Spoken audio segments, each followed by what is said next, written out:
chercheur de l'université Paris-Saclay. Il fait une partie de son enseignement à Polytech Saclay.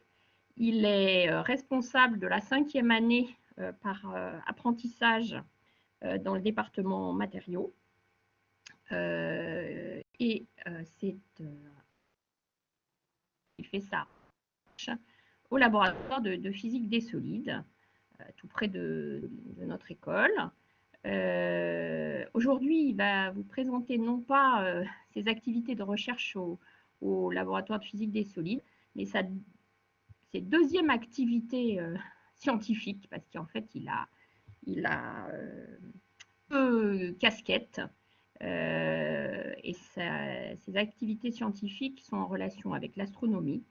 On ne peut plus parler à son niveau d'astronome amateur, hein, parce qu'il a réalisé de nombreuses observations, il écrit des articles régulièrement et il a publié de nombreux ouvrages, dont, je ne sais pas si vous voyez bien, ce dernier ouvrage, Merveilles du ciel, et j'attends toujours qu'il me le dédicace.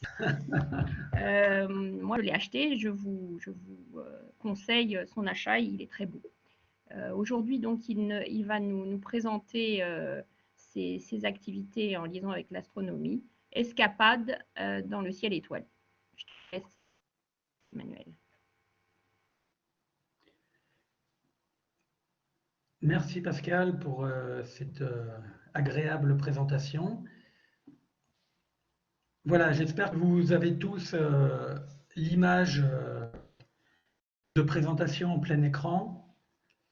Donc il y a deux risques, hein, là, évidemment, il y a le son et puis on n'a pas la présentation, Emmanuel. Ah. Alors il me dit que je partage l'appli, que je partage. Alors, il y a des gens qui l'ont, tout le monde l'a. Si on l'a, bon, d'accord, ça continue bien chez moi. Tout le monde l'a, donc c'est pas un problème. Très bien. Je vais me débrouiller de mon côté, je vous laisse. Alors, écran entier. Voilà. Alors, l'autre risque aussi, c'est de regarder des images du ciel, donc étoilées, donc du ciel la nuit. Alors, il faudrait être idéalement dans un endroit assez sombre pour voir quelque chose. Quand on est dans une salle de présentation, il n'y a pas de problème. Là, voilà, il faut faire attention. Et puis éviter de regarder sur smartphone parce que ça sera trop petit, je pense, pour que vous voyez quelque chose de significatif. Alors, en demi-heure, hein, c'est assez court. Je ne vais pas vous présenter mes activités d'astronomie. Je vais juste essayer de vous montrer 2 ou 3 observations amusantes, donc comme le titre dit, une petite escapade dans le ciel étoilé. 3 observations un peu insolites ou alors qui font voyager assez loin. Je vous ai mis l'adresse de mon site web si vous voulez jeter un œil, dans la mesure où toutes les photos que je vous montre là sont des photos que j'ai faites moi. Je ne parle pas non plus de la prise de vue, je n'ai pas le temps. Mais vous pourrez retrouver ça sur mon site web si vous voulez. Alors, la première image, le point de départ de cette petite présentation, en fait, c'est le rapprochement historique entre Jupiter et Saturne qui a eu lieu le 21 décembre, dont vous avez sûrement entendu parler. Et comme c'est tout récent, je voulais partir de là. Alors, Jupiter et Saturne, là, on les voit ici, 2 petits points. Le plus brillant, c'est Jupiter, et puis Saturne, moins brillant. Donc, elles sont passées tout près en apparence dans le ciel. C'est quelque chose de très rare. Alors, il ne fait pas beau en région parisienne à ce moment-là. Par contre, il faisait beau quelques jours avant, et ça, c'est une image que j'ai faite le 17 décembre, donc quelques jours avant. Les 2 planètes étaient déjà très proches. Et ce qui était très chouette, c'est qu'il y avait la Lune à côté des 2 planètes. Et donc, je voulais commencer par cette image et commencer par vous parler tout simplement de la Lune, en fait. C'est l'astre le plus facile à voir. Vous avez tous vu, je pense, les phases de la Lune. Donc, les phases de la Lune, vous savez, c'est l'éclairage par le Soleil de la face visible de la Lune, de la face tournée vers la Terre, qui change donc cet éclairage par le Soleil à mesure que la Lune parcourt son orbite. Donc, vous savez, il y a un croissant de Lune, puis un quartier de Lune, ensuite on va vers la pleine Lune, et puis la Lune continue à tourner autour de la Terre, et ensuite les phases vont d'inverse, on a un dernier quartier de Lune, un croissant, et puis la nouvelle Lune, et tout ça, ça continue. Donc ça, c'est quelque chose de classique qui est facile à voir à l'œil nu, il y a pas... ce que je voulais vous montrer, c'est quelque chose de plus insolite que vous n'avez peut-être pas forcément remarqué, c'est que la Lune était aussi éclairée par la Terre, en fait, et on peut remarquer à l'œil nu, je vais vous faire pratiquement toutes les observations à l'œil nu, dans la mesure où je pense que vous n'avez pas forcément de télescope, on peut voir le clair de Terre. Donc on peut voir la Terre illuminer la portion de la Lune dans la nuit. La Terre, quand on est sur la Lune, elle est très grosse dans le ciel et elle éclaire 20 fois plus que ne le fait la pleine Lune pour nous sur Terre. Et donc ce clair de Terre, on peut très bien le voir quand la Lune est en croissant, et c'était le cas sur cette image, c'est aussi pour ça que j'ai choisi de vous la présenter. Donc on a nos deux planètes, on avait la Lune en croissant. Donc la partie éclairée par le Soleil, le croissant de Lune, là il est très surexposé par le temps de pause utilisé, et ça permet de montrer justement la portion de la Lune dans la nuit, et la portion de la Lune dans la nuit qui n'est pas éclairée par le Soleil, on voit qu'elle n'est pas noire, on voit cette luminosité, c'est ce qu'on appelle la lumière cendrée, et cette lumière cendrée, donc c'est la Terre qui éclaire la Lune. Donc c'est très amusant, ça se voit très bien en fait, donc comme sur cette image, et vous pourrez essayer de regarder cette lumière cendrée si vous ne l'avez jamais vue à l'œil nu. Il y a pas de, c'est très facile. Ce week-end, alors ce week-end, la Lune sera bien placée pour ça. Elle sera en croissant. Vous regardez au-dessus de l'horizon sud-ouest à la tombée de la nuit, vers 18 heures. Vous repérez le croissant de Lune, et si la nuit est assez avancée, donc il faut trouver l'optimum, vous aurez une jolie lumière cendrée, donc un joli clair de Terre. Donc c'est le reflet d'un reflet, hein, puisque le Soleil éclaire la Terre renvoie une partie de la lumière vers le sol lunaire, et le sol lunaire nous renvoie de nouveau une partie de cette lumière, et ça fait la lumière cendrée. Voilà la première observation amusante que je voulais vous proposer, très facile, où que vous soyez, même en ville, on voit la lumière cendrée. Alors, on va revenir sur nos deux héroïnes là, de la conjonction du 21 décembre, Jupiter et Saturne. Donc là, elles se sont croisées, on va les retrouver l'été prochain, pas tellement au printemps, mais tout l'été prochain. Alors ça, c'est une capture d'écran d'un logiciel planétarium, en fait, qui sert à simuler le ciel à un moment donné. Donc le prochain, vous aurez le ciel qui aura cet aspect-là pendant vos vacances, avec Saturne ici, au-dessus de l'horizon sud, et puis Jupiter un peu plus à gauche. Donc vous voyez, les deux astres auront repris de la distance l'un par rapport à l'autre. Et puis, ce qu'on voit ici en travers du ciel, c'est la Voie lactée. On aura l'occasion d'en reparler pas mal, qui est beaucoup plus faible. Donc les deux planètes, Saturne et Jupiter, vous pourrez les retrouver facilement à l'œil nu, très brillantes, même en ville, même en banlieue. Et la Voie lactée, pour la voir, il faut un ciel beaucoup plus noir, donc il faudra être à la campagne. Si vous êtes en vacances l'été prochain au bord de la mer, à la campagne, vous verrez peut-être la Voie lactée. Alors, je vais vous montrer quelque chose de plus visuel qu'une simple image de planétarium. C'est une photo, alors bien sûr pas de l'été 2021, c'est une photo que j'ai faite l'été dernier, donc l'été 2020. Alors Jupiter et Saturne étaient comme ça, donc, et la Voie lactée, on la retrouve ici sur l'image. C'est là que je vous dis qu'il faut être dans une pièce relativement sombre et pas sur un écran de smartphone, je pense, ou alors mettre vraiment la luminosité fort pour voir quelque chose sur ces images. Donc, été 2021, on aura toujours les deux planètes à gauche de la Voie lactée, un peu plus loin, comme je vous ai montré. Et donc, les planètes, hein, le fait qu'elles bougent, c'est qu'elles tournent autour du Soleil. Et comme toutes les planètes tournent autour du Soleil, dans le ciel, elles se déplacent. Alors, elles se déplacent assez lentement, Jupiter, qui est la plus brillante ici, fait un tour complet du ciel en 12 ans. Et puis Saturne, qui est un peu plus faible là, qui est la planète la plus lointaine, bien visible à l'œil nu, fait un tour du ciel en 30 ans. Donc les planètes peuvent se déplacer assez lentement dans le ciel. Il n'empêche que si on a des étoiles repères, comme une petite étoile ici dans la constellation du Sagittaire, on va en parler, eh ben on peut noter toujours à l'œil nu, hein, bien sûr, le déplacement propre d'une planète en quelques semaines, disons, quelques semaines entre le début et la fin des vacances d'été, par exemple, vous aurez vu que les planètes auront bougé légèrement par rapport aux étoiles. Alors cette image, je vais vous la montrer pas mal au cours de cette présentation parce que cette vision de deux planètes à côté de la Voie lactée permet de dire, je trouve, énormément de choses déjà et de comprendre énormément de choses.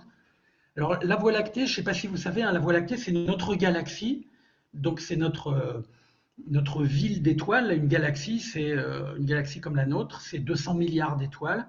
On est à l'intérieur et on l'observe de l'intérieur de profil, donc ça fait une lumineuse à travers le ciel. Alors, la première chose qu'on peut dire, c'est que les planètes, on voit là, elles sont très brillantes, et puis les étoiles plus faibles, les planètes sont très proches par rapport aux étoiles. Et pour se rendre compte à quel point elles sont très proches, le mieux, bon, on peut parler de distance en millions de kilomètres, je trouve que c'est pas très significatif. Le mieux, c'est de se rendre compte du temps qu'on met pour atteindre les astres quand on voyage à la vitesse de la lumière. Donc si on voyage à la vitesse de la lumière à 300 000 km par seconde, eh ben, Jupiter, ici, on l'atteint en 45 minutes. Donc c'est déjà pas mal, hein, c'est déjà pas immédiat. Sachant que la Lune, qu'on a vu tout à l'heure, à la vitesse de la lumière, on l'atteint en 1 seconde. Donc Jupiter est beaucoup, beaucoup plus loin que la Lune. Saturne, la planète la plus lointaine visible à l'œil nu, on l'atteint en 1 heure et demie à la vitesse de la lumière. Donc ça veut déjà dire les communications, vous imaginez avec les sondes spatiales, par exemple la sonde Cassini qui avait visité Saturne dans les années 2000, quand on envoyait un ordre à la sonde Cassini, il fallait 3 heures entre l'envoi du message et la réception de la confirmation par la sonde, le temps de l'aller-retour. Donc vous voyez, c'est déjà pas immédiat. Et malgré tout, ces distances, en fait, elles sont minuscules par rapport aux distances qu'il faut parcourir pour atteindre les étoiles. L'étoile la plus proche, je ne vous la montrerai pas là sur cette photo, elle n'est pas visible depuis notre hémisphère. À la vitesse de la lumière, il ne faut pas 1 heure et demie, il faut 4 ans. Il faut 4 ans pour atteindre l'étoile la plus proche. Et la plupart des étoiles que l'on voit dans le ciel à l'œil nu, sans télescope, sont à des dizaines, voire à des centaines d'années-lumière. Donc en moyenne, il faut des dizaines ou des centaines d'années à la vitesse de la lumière pour atteindre les étoiles. Alors, les étoiles qu'on peut voir à l'œil nu dans cette région du ciel, là, vers l'horizon sud l'été, donc il y a la Voie lactée, mais c'est une arche diffuse, on en reparlera. Je vous ai dit, il y a les étoiles du Sagittaire ici. Alors le Sagittaire, vous voyez quelques étoiles un peu brillantes là. On les voit bien à l'œil nu quand le ciel est correct. Le Sagittaire, c'est aussi ce qu'on appelle le Poaté. Le Poaté ou la théière, c'est marrant parce que là, il y aurait un peu la théière et puis le manche de la théière ici. Et puis la fumée, la Voie lactée, c'est la fumée qui s'échappe du bec de la théière. Les étoiles du Sagittaire, elles sont typiquement à 100 à 300 années-lumière. Donc il faut 100 à 300 ans à la vitesse de la lumière pour les atteindre. Donc vous voyez déjà la différence avec les planètes là où il faut seulement 1 heure et demie pour la plus lointaine visible à l'œil nu. Alors ce que l'observation du ciel ne rend pas, et ce que cette photo rend encore moins, c'est la différence de taille entre une étoile et une planète. C'est aussi quelque chose que je voulais vous dire. Sur la photo, là, sur les photos, plus les astres sont brillants, plus ils saturent le capteur et plus ils sont gros. Donc le plus brillant, c'est Jupiter. Donc on a l'impression que Jupiter et Saturne sont plus grosses que les étoiles sur cette image. C'est complètement faux, hein, c'est un effet de luminosité. Alors, juste pour vous dire un mot sur la taille des étoiles et des planètes, déjà, il y a une très grande diversité de tailles. Donc, il y a des très petites planètes comme Mercure, qui fait grosso modo le tiers de la taille de la Terre. Et il y a des très grosses planètes comme Jupiter ou Saturne, justement, qui font 10 fois la taille de la Terre. Et puis, dans les étoiles, comme ici les étoiles du Sagittaire, c'est encore pire. Il y a des étoiles naines qui font une fraction de la taille du Soleil, et puis il y a des étoiles super géantes qui font 1000 fois la taille du Soleil. Donc il y a vraiment une très grande gamme de tailles. Juste pour prendre quelques exemples bien connus, on peut faire une petite maquette et on peut se dire la Terre c'est un grain de sable d'1 millimètre. Si la Terre c'est un grain de sable d'1 millimètre, Jupiter qu'on a ici, c'est une bille d'1 centimètre, elle est 10 fois plus grosse. Le Soleil, c'est une orange d'une dizaine de centimètres, une belle orange, elle est encore 10 fois plus grosse que Jupiter, donc le Soleil, 100 fois la taille de la Terre. Et les étoiles du Sagittaire, là, ces étoiles-là, qui sont quand même lumineuses, malgré qu'elles soient des centaines d'années-lumière, ce sont des étoiles encore plus grosses qui font encore 10 fois la taille du Soleil. Donc vous imaginez, ces étoiles, à la taille de notre maquette, elles font plutôt 1 mètre de diamètre, quand le Soleil a la taille d'une orange. Voilà, donc vous voyez un petit peu les rapports de taille faramineux. Il y a des étoiles encore plus grosses, il y a des étoiles qui sont grosses comme des montgolfières, quand le Soleil n'est gros que comme une orange, et donc quand la Terre est un petit grain de sable. Voilà pour ces échelles de taille dont je voulais vous parler. Je vais un petit peu trop vite. Cette image, elle permet aussi de faire une plongée dans notre galaxie, la Voie lactée, jusqu'à son milieu, jusqu'à son centre. Et donc, on est parti des planètes du système solaire, quelques heures à la vitesse de la lumière, quelques heures-lumière. Les étoiles du Sagittaire qu'on voit bien à l'œil nu, quelques centaines d'années-lumière. Et puis ici, on a un petit nuage flou. Alors ce petit nuage flou, quand on voit bien la Voie lactée, quand le ciel est noir, on voit bien ce petit nuage flou pour essayer de le repérer cet été, sinon aux jumelles, si vous n'y arrivez plus. C'est ce qu'on appelle une nébuleuse. Alors une nébuleuse, c'est un nuage de gaz dans lequel se forment les étoiles. Cette nébuleuse, elle est à 5000 années-lumière. Il faut 5000 ans à la vitesse de la lumière pour atteindre cette nébuleuse. Et donc, ce nuage de gaz, c'est intéressant. Là, c'est le même nuage de gaz, mais vu au télescope, sur une photo au télescope. C'est dans des nuages de gaz comme ça dans la galaxie que se forment les étoiles. Les étoiles, elles naissent ici. Voilà, le gaz s'effondre, se condense par endroits. Et quand il se condense, ça fait des d'étoiles. Et vous voyez ici un petit amas d'étoiles, un paquet d'étoiles qui a été créé à partir du gaz de cette nébuleuse que l'on voit là. Donc les étoiles qui viennent d'être créées, elles sont toutes jeunes ici, elles ont quelque chose comme quelques millions d'années. Alors vous allez me dire quelques millions d'années, c'est pas tout jeune, mais quelques millions d'années pour des étoiles, c'est très jeune. Vous savez, le système solaire, le Soleil a plus de 4 milliards et demi d'années, 4 milliards et demi.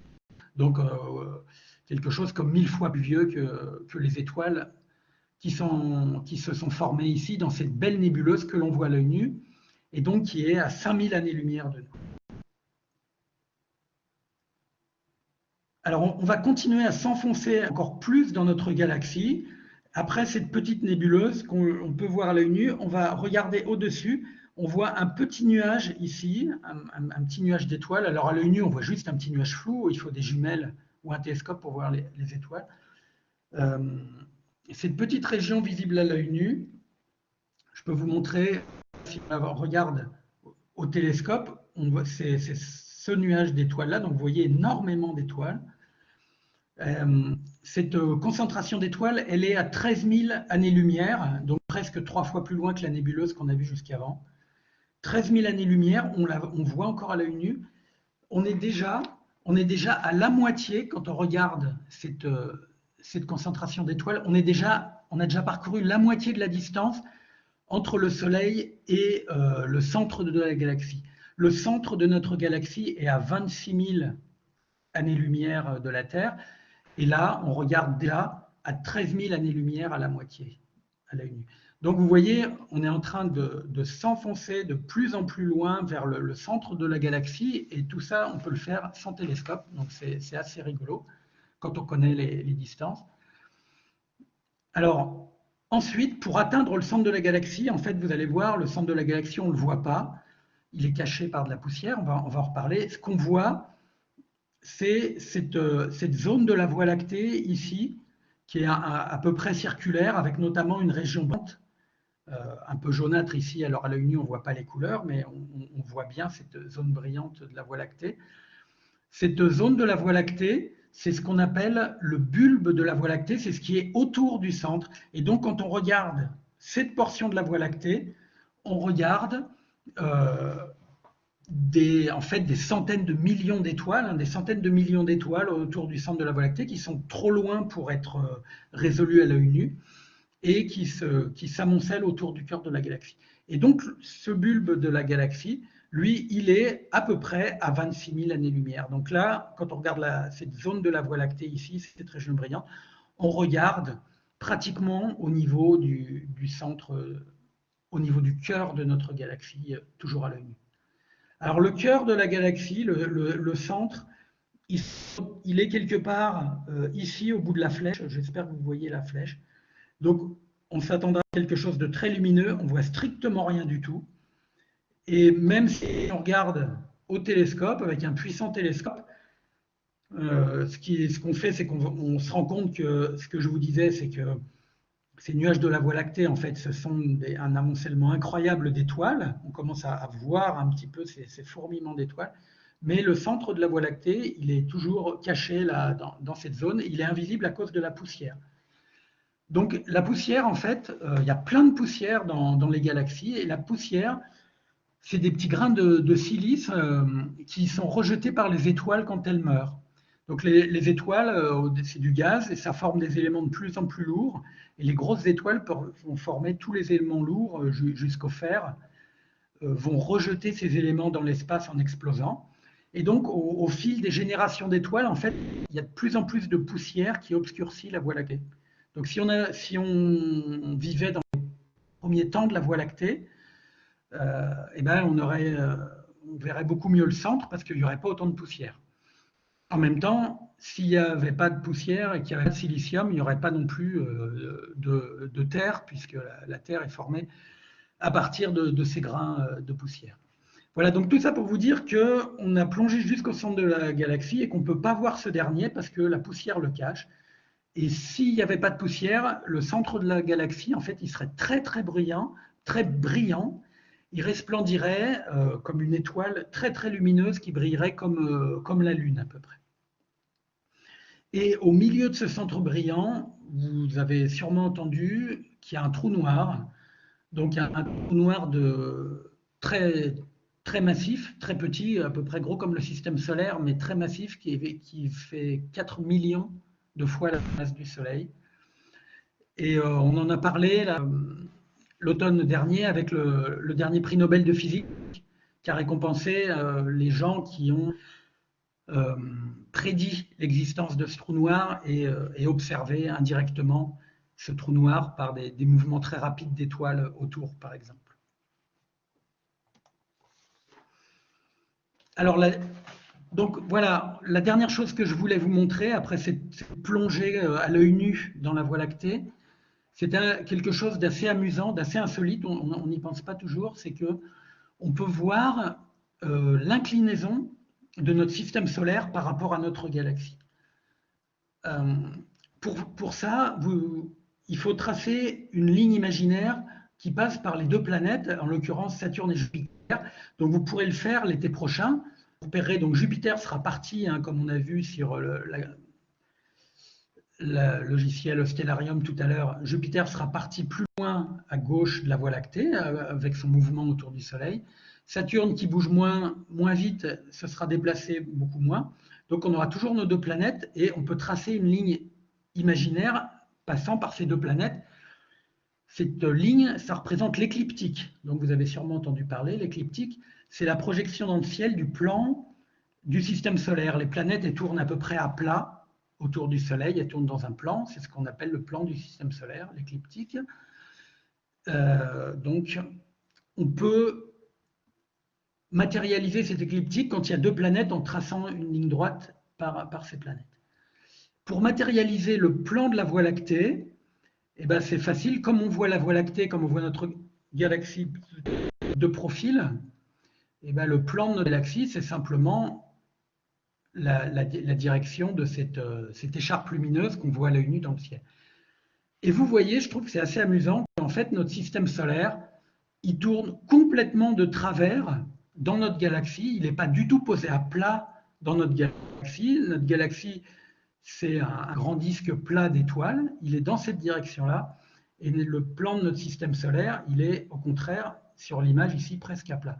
Et vous avez un angle entre le plan du système solaire et le plan de la galaxie. Vous avez un angle ici qui vaut à peu près 60 degrés. Donc c'est énorme, on tourne complètement de travers dans la galaxie. Vous imaginez que vous êtes dans une nacelle foraine, dans un manège, que le sol, c'est le plan de la galaxie, et que votre nacelle, elle tourne avec un angle de 60 degrés par rapport au sol, donc c'est pas très rassurant. Bon, ce qui est rassurant, c'est que de toute façon, la gravitation, elle nous maintient tête en haut sur Terre, en toutes circonstances, quoi qu'il se passe là-haut. Donc, c'est pas grave du tout hein, qu'on ait la tête en haut, en bas, par rapport à la galaxie, etc. Puisque c'est la gravitation qui maintient tout ça. Mais voilà, c'est quand même quelque chose d'assez insolite auquel on ne pense pas et qu'on peut voir à l'œil nu assez facilement. Alors, si vous avez l'occasion de regarder dans un télescope, au cours de l'été prochain. Donc, je vous ai parlé de choses qu'on peut voir à l'œil nu, hein, voir le déplacement des planètes, plonger vers le centre de la Voie lactée, tout ça on peut le faire à l'œil nu.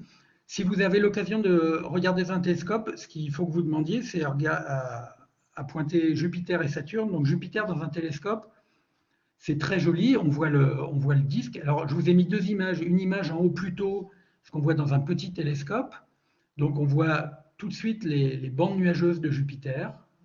Jupiter tourne très vite sur elle-même, elle est très grosse, elle vaut 10 fois la taille de la Terre en diamètre, et elle tourne plus de 2 fois plus vite, donc ça écrase un petit peu les nuages voilà, en bande parallèle.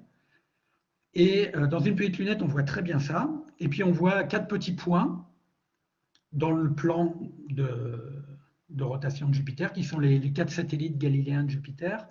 Et ça, on le voit aussi très très facilement, on les devine même aux jumelles, les satellites. Et si on regarde d'heure en heure, ou même encore plus de nuit en nuit, ben on voit que ces satellites tournent autour du Jupiter. Donc ça, c'est une observation qui est très, très amusante, très intéressante. C'est comme ça que Galilée a vu que tout ne tournait pas autour de la Terre, c'est comme ça que ces problèmes ont commencé, par rapport au géocentrisme, en voyant des petits points tourner autour de cet astre qui est Jupiter. Et si on regarde dans un plus gros télescope, on peut voir des détails comme ici la tache rouge de Jupiter. Et si on voit la tache rouge de Jupiter, eh ben, on va très vite voir au bout d'une demi-heure qu'elle sera déplacée parce que Jupiter tourne très vite sur elle-même. Alors Saturne, c'est très différent, c'est beaucoup plus statique. Alors là, c'est pareil, je vous ai mis une image. Si vous regardez dans une petite lunette, vous verrez plutôt Saturne petit comme ça, puis dans un gros télescope, plus de détails comme ça. Saturne, c'est beaucoup plus statique, ça bouge beaucoup moins vite. Par contre, vous avez les superbes anneaux de Saturne qui sont très très bien visibles, même dans une petite lunette comme en haut, vous voyez très bien les anneaux de Saturne. Et puis dans un plus gros télescope, vous voyez des détails dans les anneaux de Saturne, vous voyez une division, donc une absence de matière dans les anneaux à certains endroits. Voilà, donc vraiment la plus belle planète du système solaire. Il y a moins de choses qui s'y passent à l'échelle des jours, mais c'est très joli. Et ces anneaux, ils gardent toujours leur mystère. En fait, je vous ai parlé de la sonde Cassini tout à l'heure, qui avait été en orbite autour de Saturne dans les années 2000. On pensait avoir un peu éclairci le mystère des anneaux. On ne savait pas s'ils s'étaient formés dès le début du système solaire ou s'ils étaient plus récents. Et les dernières données de Cassini avaient tendance à dire que les anneaux s'étaient formés récemment, donc par un objet rocheux qui serait passé trop près de Saturne et qui se serait cassé en morceaux, manifestement. Et puis les anneaux se seraient formés et les anneaux, à cause de l'attraction de Saturne, tomberaient petit à petit en pluie sur Saturne et donc seraient amenés à disparaître. Et donc la durée de vie des anneaux serait très brève, quelques centaines de millions d'années. Donc c'est toujours pareil, centaines de millions d'années, c'est long, mais par rapport aux 4 milliards et demi d'années du système solaire, c'est pas grand-chose. Et manifestement, moi j'étais tout content de pouvoir annoncer ça, qu'on avait enfin compris comment s'étaient formés les anneaux. Il semblerait que très récemment, il y ait des démentis et on ne sait toujours pas vraiment si c'est comme ça que se sont formés les anneaux ou s'ils existent depuis la naissance du système solaire et qu'ils n'ont jamais pu se transformer en satellites, puisque quand des débris rocheux sont trop près d'une planète, ils ne peuvent pas s'agglomérer pour faire un satellite. Voilà, donc un petit mot sur ces anneaux, à l'origine toujours mystérieuse, en tout cas, il faut vraiment les regarder dans un télescope, ça vaut le coup. Alors, il y a deux possibilités. On peut conclure ou on peut essayer d'aller encore plus loin à l'œil nu avec une dernière observation d'une autre galaxie que la Voie lactée. Et ça, c'est comme vous voulez, parce qu'on est à la demi-heure là. Donc je peux arrêter là, ça fait déjà quelques observations amusantes. Je ne sais pas si Pascal m'entend. Oui, je t'entends, Emmanuel. Bah, tu peux avoir encore une dizaine de minutes, Ah bah alors, 5-10 minutes. d'accord, je pense que... Ok. Alors, très bien. Dans ce cas, on va finir en refaisant un plongeon encore plus loin dans le ciel étoilé et toujours à l'œil nu, on va faire ce plongeon.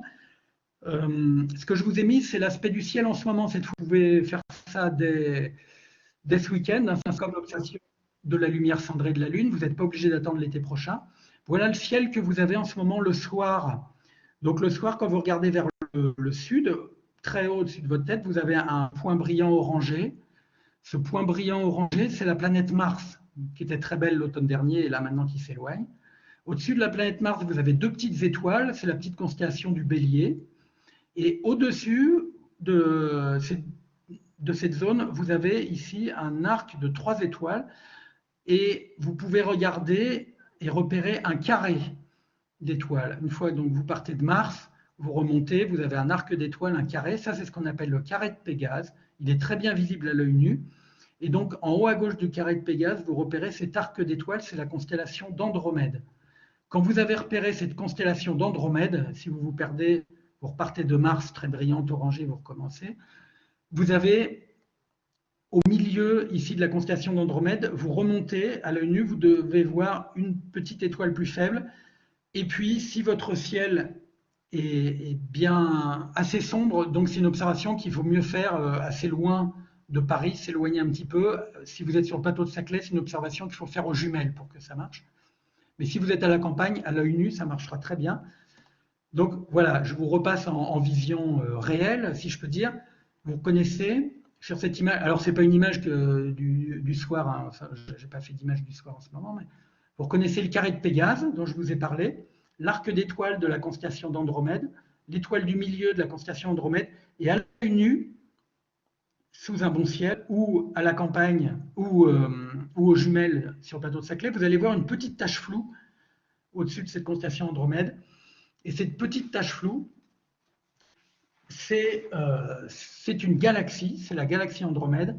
C'est l'objet le plus lointain qu'on peut voir à l'œil nu. Donc, je vous avais dit, hein, on a regardé tout à l'heure le bulbe de la Voie lactée autour du centre de notre galaxie à 26 000 années-lumière. Là, on regarde encore 100 fois plus loin, on regarde à 2,5 millions d'années-lumière. Cet objet, la galaxie Andromède, est située à 2,5 millions d'années-lumière. Donc le voyage à la vitesse de la lumière, c'était 1h30 pour atteindre Saturne, c'est 2,5 millions d'années pour atteindre cette galaxie d'Andromède. Donc on commence à se représenter un petit peu là, non plus seulement la profondeur de notre galaxie, mais la profondeur de tout l'univers. Et le fait que plus on regarde loin, plus on voyage dans le temps. Hein. Et c'est amusant. Si une civilisation regarde la Terre en ce moment, depuis la galaxie Andromède, s'il y a un gros télescope qui est suffisamment puissant pour voir la surface de la Terre, eh bien, en ce moment, ce n'est pas la peine de lui faire coucou, parce que votre coucou, il arrivera dans 2,5 millions d'années à la galaxie Andromède. En ce moment, ce que les gens voient depuis la galaxie d'Andromède de la Terre, c'est des australopithèques qui sont en train de gambader dans la savane. Parce que ce que la galaxie d'Andromède perçoit en ce moment de la Terre, c'est une lumière qui a voyagé pendant 2,5 millions d'années. Donc c'est assez vertigineux et c'est la galaxie la plus proche de nous. Il y a des galaxies qui sont à des milliards d'années-lumière de nous, donc vous imaginez le retour dans le passé.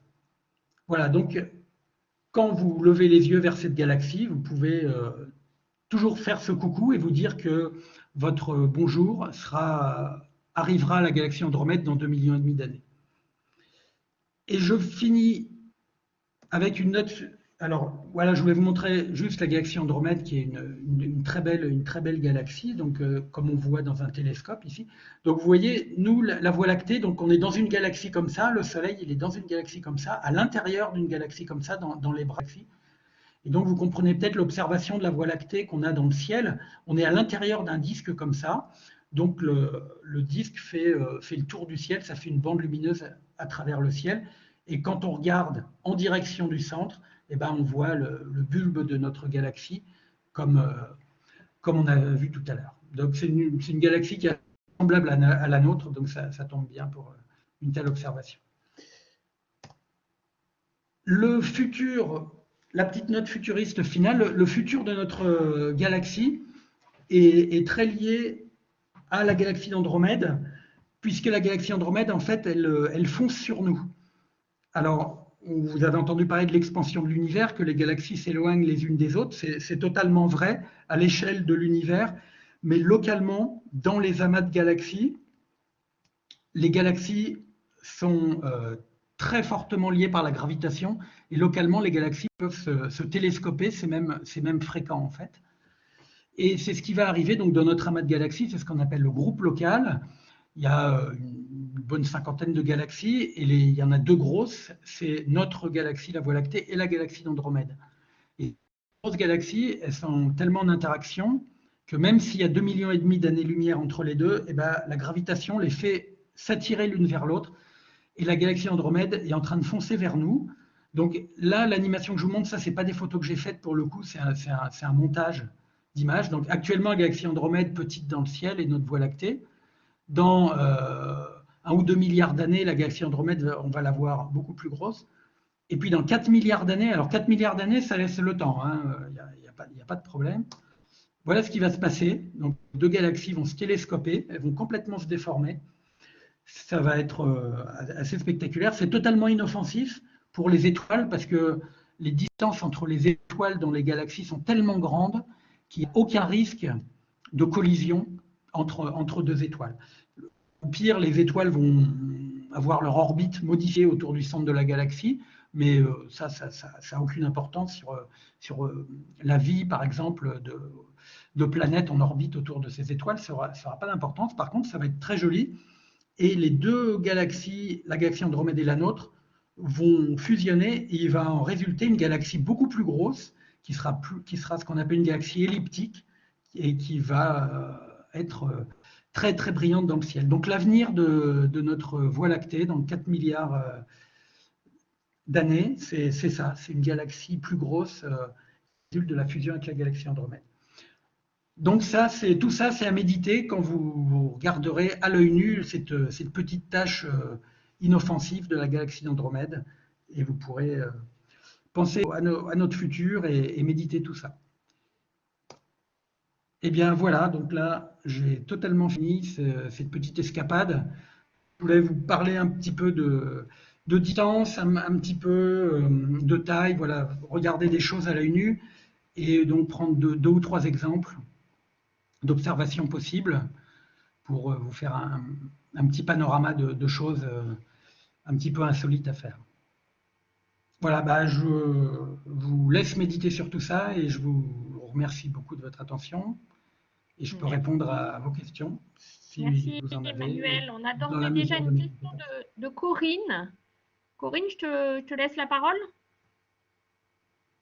Ok, merci Pascal. Bonjour Emmanuel. C'était juste pour savoir là sur ton image de Jupiter, tu nous as signalé la présence d'une tache rouge. Et c'est quoi la Ouais. matière en fait? Est-ce que c'est la même chose que les anneaux rouges que tu vois aussi ou... Que les bandes nuageuses, là, Ouais, c'est ça. c'est à peu près. Ouais. Alors, je crois qu'on comprend pas tout à fait les teintes. On n'est pas capable d'expliquer tout à fait les teintes de ces planètes. Ces planètes gazeuses, en gros, c'est la même composition que les étoiles et que les nuages de gaz. C'est de l'hydrogène en majorité et de l'hélium. Et il y a des petits pouillèmes, un ensemble qui va représenter, je ne sais pas, même pas 1% de d'autres éléments. Et ce petit pouillème, c'est lui qui va donner toutes les subtilités de couleur. Donc c'est vraiment des très très petites fractions qui vont suffire pour colorer. Et je crois avoir entendu parler de phosphore éventuellement pour donner ces teintes un peu rouges. En fait, ça c'est la tache rouge. C'est un anticyclone dans l'atmosphère de Jupiter. Donc c'est un peu comme si on regardait plus profond dans l'atmosphère de Jupiter. C'est un peu comme un trou dans les nuages, qui est très stable, qui est très stable. Elle a, depuis qu'elle a été découverte il y a 350 ans, cette tache rouge, elle est toujours là. Donc il y a des vents qui à plusieurs centaines de kilomètres par heure là-dedans, donc je ne sais plus, 300 km/h ou quelque chose comme ça. Donc des vents très violents, on pourrait se dire cet anticyclone, il va disparaître, il va se résorber. Mais non, en fait, c'est très très stable. Ça tourne autour de Jupiter et ça reste en place. Et c'est Merci. deux fois la taille de la Terre, ça. On peut mettre 2 fois la taille de la Terre dans cette tâche. Et du coup, bah, pendant que j'ai la parole, une deuxième question. Donc sur Saturne, on voit aussi pareil ce type d'anneau. Et sur la Terre, c'est pareil. Alors, anneau ou bande Ouais, sur bande, le ouais, globe? oui, j'appelle ça des. Alors, Oui, pas les non, anneaux alors, autour, les bandes de couleur, ouais. ouais, alors ces bandes-là, c'est simplement, c'est le même principe que Jupiter. En fait, Saturne est la plus petite que Jupiter parce qu'elle est 2 fois plus loin de nous. Elle est un petit peu plus petite en taille réelle, mais pas tellement en fait. Donc c'est toujours ce qu'on appelle une planète géante. Et il n'y a pas un sol solide en fait. C'est toujours de l'hydrogène et de l'hélium. Et ça tourne très très vite. Elle est comme Jupiter, cette planète géante. Elle fait un tour sur elle-même très vite.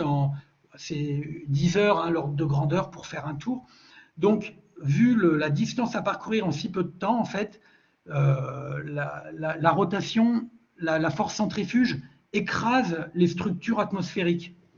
Et donc, ce qu'on voit, ces bandes-là, c'est simplement des différences de composition dans l'atmosphère, des nuages, hein, si on veut, qui sont complètement écrasés en bande parallèle par la vitesse de leur rotation. Donc sur Terre, si la Terre se mettait tourner, à faire un tour sur elle-même je ne sais pas moi, en une demi-heure au lieu de 24 heures, Mhm. bah les nuages prendraient sûrement la même allure. Ok, merci. Merci Corinne. Est-ce qu'il y a d'autres questions après cette superbe présentation avec des images exceptionnelles? Il faut qu'on arrive bientôt à l'été pour pouvoir profiter de tout ça en vacances. Est-ce que vous avez Ouais. des questions, les personnes présentes? Moi, j'avais une question, Emmanuel, donc avec euh, la fin un peu futuriste que tu nous as montré. Oui. Andromède est la galaxie la plus proche de nous, d'après ce que j'entends. Alors, c'est la grosse galaxie, enfin, c'est la galaxie spirale la plus proche de nous. Il y a des petites galaxies encore plus proches de nous, mais c'est des bouts d'embryons de galaxies, c'est des petites galaxies naines. Par exemple, les nuages de Magellan, c'est de petites galaxies satellites de la nôtre, donc plus proche de la galaxie Andromède, mais c'est des galaxies qui contiennent quelque chose comme 10 fois moins d'étoiles. Donc c'est la vraie grosse galaxie la plus proche de nous. Ouais. D'accord. Serge, je te laisse la parole. Oui, Bonjour Emmanuel, merci pour cette belle présentation. Juste, ouais, je voulais savoir les deux, tu as parlé de lunettes et de télescope quand tu as montré des petites, c'était sur ta dernière diapo aussi, quand tu as montré Saturne et Jupiter, entre guillemets, en petit et en grand. Voilà, Ah juste si oui. tu pouvais dire quelles lunettes et quel télescope, voilà, très exactement sur ces images-là, par exemple. Alors là, typiquement, avec une lunette d'initiation, donc 5 ou 6 centimètres de diamètre, 50 ou 60 millimètres de diamètre, on voit Jupiter comme ça et on voit Saturne comme ça.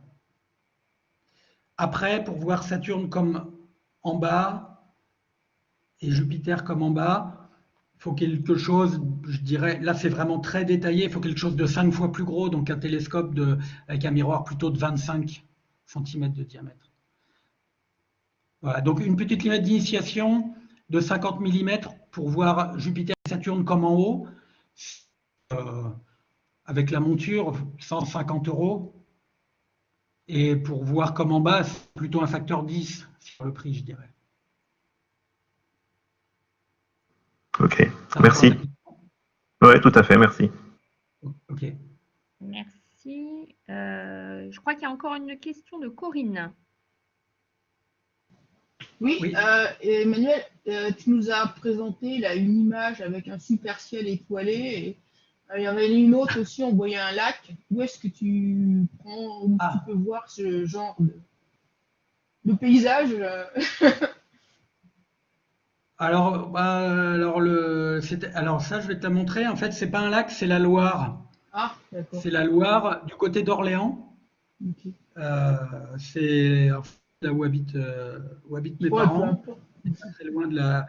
Donc, on est à 5 km d'Orléans à vol d'oiseau, tu vois. Donc, ouais, à partir du moment où on fuit, alors la région parisienne, c'est compliqué parce qu'elle est tellement étendue et polluée que même sur le plateau de Saclay, si on est, je sais pas, à 20 km de Paris à vol d'oiseau, on est encore très, très affecté par la pollution lumineuse. Mais des villes moyennes, dès qu'on est à une dizaine de kilomètres d'une ville moyenne, on peut commencer à voir un peu les étoiles. Bon, on voit quand même qu'il y a de la pollution lumineuse, hein. Là le jaune, là, c'est.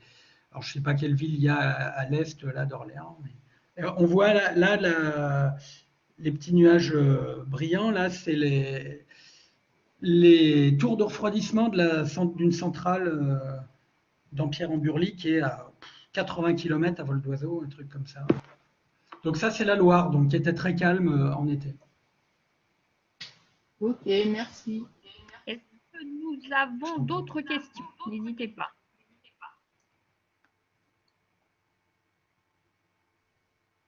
Moi, j'ai une dernière question.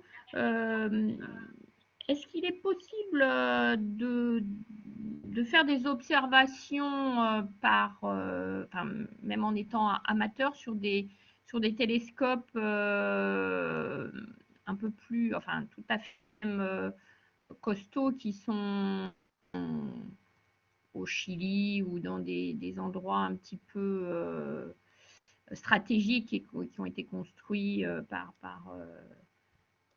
des différents Ah, pays, oui. etc. Est-ce qu'il y a un accès pour des amateurs ou c'est uniquement des professionnels?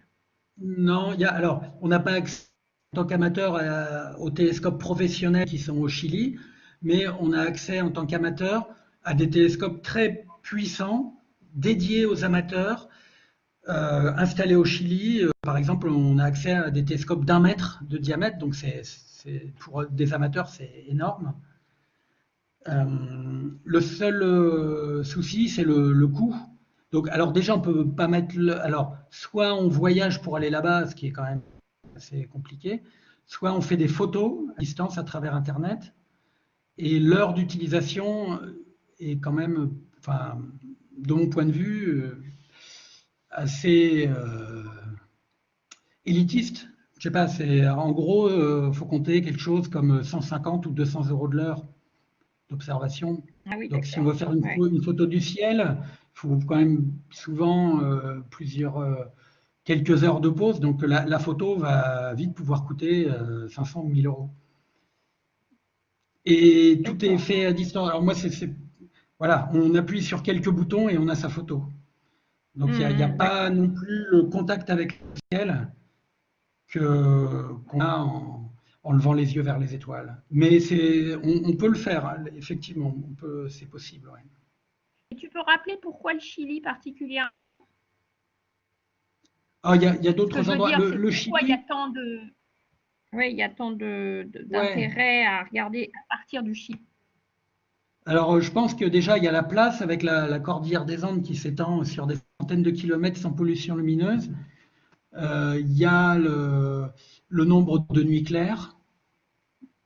À mon avis, le faible coût des infrastructures. Il y a l'altitude et le fait que le flux d'air arrive alors, c'est quoi? C'est l'océan Indien? Non, non, non, c'est Pacifique, Pacifique. C'est Pacifique. Pacifique. Pacifique. Il arrive de l'océan Pacifique, pas du tout perturbé. En fait, il arrive directement, l'air passe au-dessus de l'océan Pacifique pendant des milliers de kilomètres. Il arrive directement sur la cordillère des Andes, donc ça fait des images qui sont très stables en fait. Donc il y a des images stables, pas de pollution lumineuse, l'altitude pour avoir l'absence d'humidité dans l'air, etc. Donc il y a un ensemble de conditions très bonnes.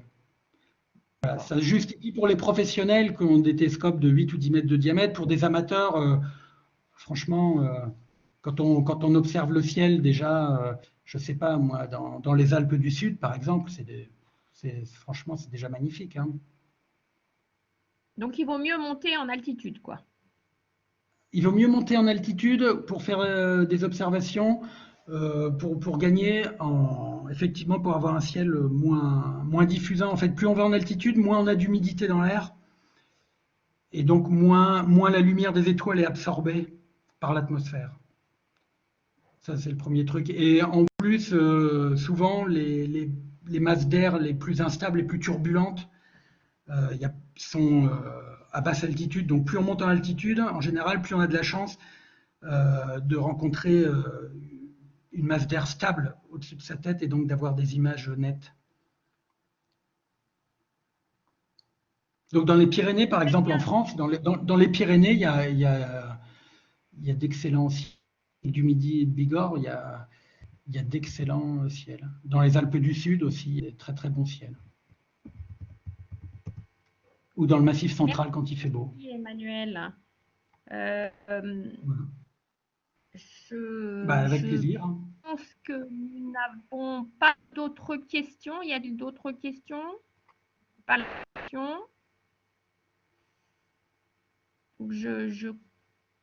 Je vais, nous allons tous te remercier, Emmanuel, pour ce bon moment passé ensemble avec C'était un ces plaisir. images magnifiques, ces explications C'est très gentil. claires. Parfait. Donc le son et l'image sont bien passés, alors c'est parfait. Oui, oui, oui, ça venait tout de moi. Hein. Alors, tant mieux. Donc, moi aussi, je mets un peu ma caméra pour plus de convivialité. Et je vais avoir besoin de Corinne Guillou pour me rappeler la date du prochain séminaire jeudi. Merci à tous. Merci à Merci tous. à vous. Merci. Et je ne sais pas si Corinne est encore là. Oui, oui, je suis toujours là. Et donc, le prochain, ce sera le 18 février. Voilà, le 18 février. Et ce sera avec Marc Baboulin. C'est Marc Baboulin. Et bien, donc, pour l'informatique quantique. Donc, j'espère vous y retrouver tous. Et je vous remercie encore de votre participation et double merci à Emmanuel et félicitations pour cette belle présentation. Au revoir à tous. Merci.